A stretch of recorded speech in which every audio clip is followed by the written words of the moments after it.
Hi, my name is Vickey. I'm currently employed at the Gladstone Hospital. I work in accident emergency. I've worked in this hospital and no other hospitals since about 1973. I did leave to have children and then I left for about a year to go somewhere else about 7 years ago, and since then I've been a pool nurse in the wards, and then 4 years ago I started back in A&E. I've been working here since it was an old wooden hospital. With Dawn Murray was my matron at the time that employed me. I studied here in the Gladstone Hospital under an RN called Jenny Wilson. She trained us in those days. Underneath the old maternity ward was an education ward, and that's where we did our study. We used to go there for exams and things like that. And for us to be qualified, it took us a year of study, and we worked mainly in the hospital, and and it was a year's course. My mum just sort of said after I left school, you know, why don't you go nursing? When I first started, we used to roll our own cotton wool balls, cut our own combines. We rolled our own bandages, and if we were busy, we'd get patients sitting in a bed to roll our bandages and do our cotton wool balls because we were busy. I've worked in a fair few different departments at this hospital. I've never worked in any other. I first started an early shift in the male ward, which is an eye-opener for a 16-and-a-half-year-old girl. After male ward, I did a little bit of female ward. I did a bit of children's ward. In those days, you used to have to do all shifts and all wards. So we did maternity and things like that, and kids ward. And I did a fair bit of theatre. In those days in theatre, not many people had phones. So if there was an emergency and we had to get called in other than the days you were rostered to work in theatre, they would send you a taxi out, and the taxi would go to your house, wake you up, tell you you had to go to the hospital, and then you'd get in your car and drive up to the hospital for an emergency. I left to have some children, and then I come back just years ago. The RNs used to have to go to Rockhampton to do their 4-year course, but they'd go for 4 months a year. And then matron would call me in, and I'd work for 4 months a year while the girls went go to Rocky, and bringing up my children, that was enough those days to sort of keep me going. And then I needed to come back and make some money and not be just a housewife when the surgical ward opened up. So surgical ward was upstairs, and it was our first air-conditioned ward. All the rest were all wooden and no air conditioning, fresh air from open doors. And so I got permanent work up there. I worked up there, not too sure how many years, about 4 or 5 years, and then I decided to try and have another child.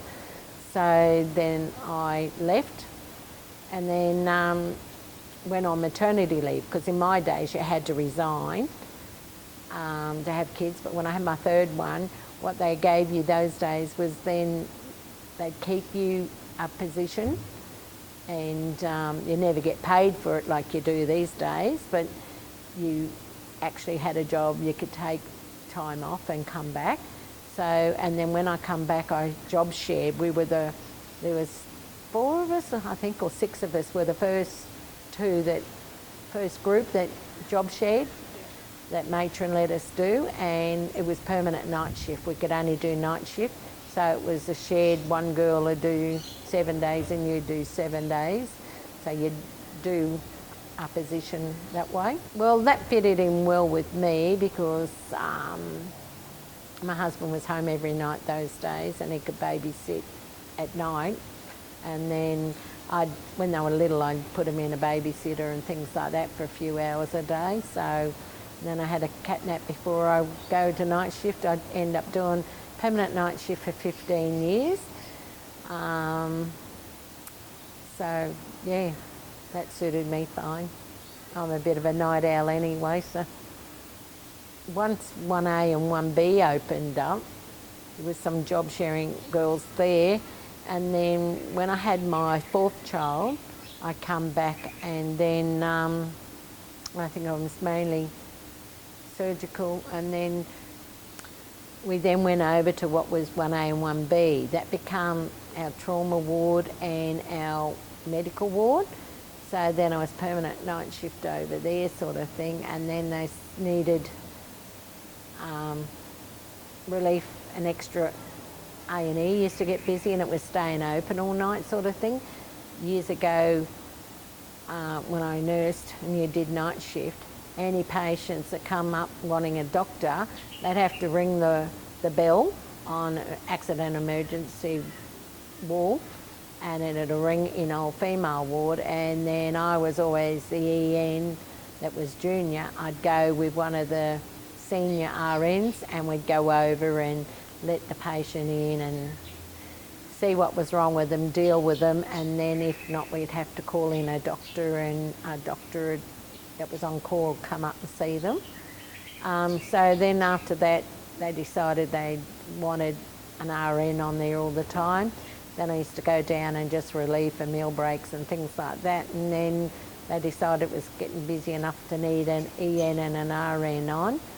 So I did that for many a years, in that 15 years sort of thing. So, and then they decided they didn't want permanent night shift people, and they wanted RNs only on night shift, 2 RNs over the years, and then so I went on to all shifts again, and yeah, and stayed permanently. Old Wendy Smith used to be the charge of theatre. She took, she come out of theatre, and she started doing like a acting evening manager sort of thing, and she rostered me. She said, how was that? And I said, oh, not as scary as I thought. And she sent me then to A&E all the time after that. So that's how I eventually went over there, working with a girl called Lynn O'Brien. Yeah, that's where I'm working now. I do 56-hour fortnights in A&E still, yes. Yeah, A&E is very busy. When we first started over there was only myself and an RN on at night and one doctor. And when that department over there that's open at the moment opened up, we didn't even have a receptionist. The first night it opened up, I think everyone in Gladstone wanted to see it, and I was actually asked to come in and work as an office girl, because we did all the computers and everything those days, because we never had a receptionist. And then we used to have to register them, deal with them, go downstairs to get their chart, and walk back up the stairs and deal with the charts and that. This piece of paper is something we used to sometimes scribble on, but it also was the registration of patients. We had no such thing as a computer in the old A&E. Well, it used to be always called outpatients, and over the years become accident emergency. And here we used to just put their Mr. and Mrs., first name, surname, their date of birth, things like that. And then in here with the history, you'd write what they come in with, and then you'd just put on there what you might have given, and then if the doctor was called in to see them, they'd write a bit, and that was about it.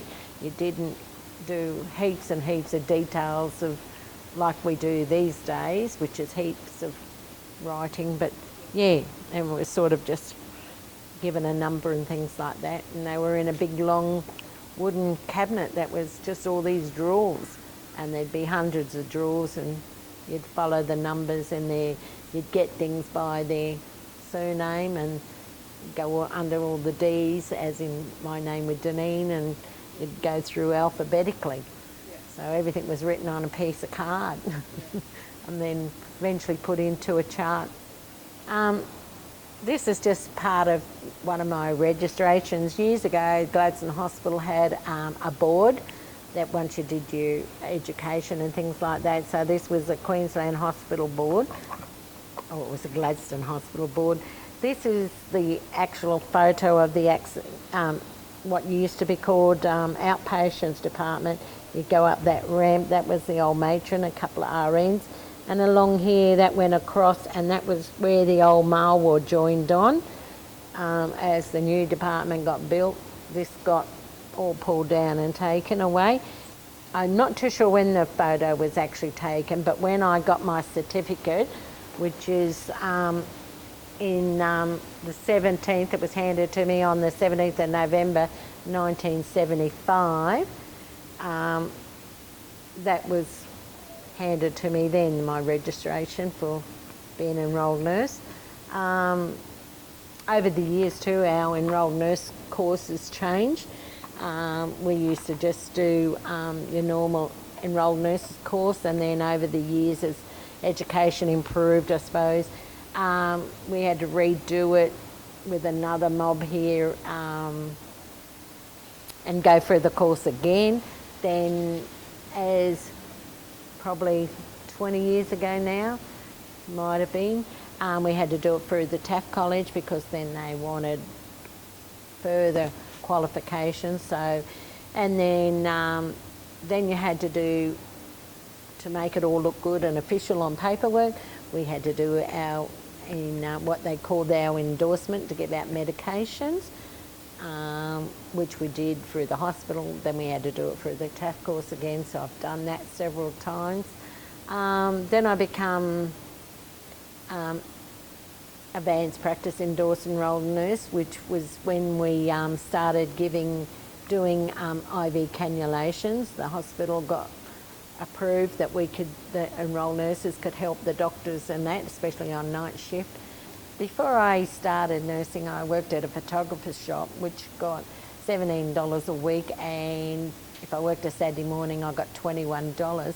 But when I went nursing, for the fortnight, I made $78 and something, and that was working one weekend, and I thought I was as rich as anything. And then I thought, I can afford a car on this, so I brought a second-hand car. So then over the years, we used to get paid as, when I first started, we got paid in a little brown envelope and paid cash, and we just get a slip of paper that just said your hours and things like that. Over the years, things have changed, and money improved and everything else.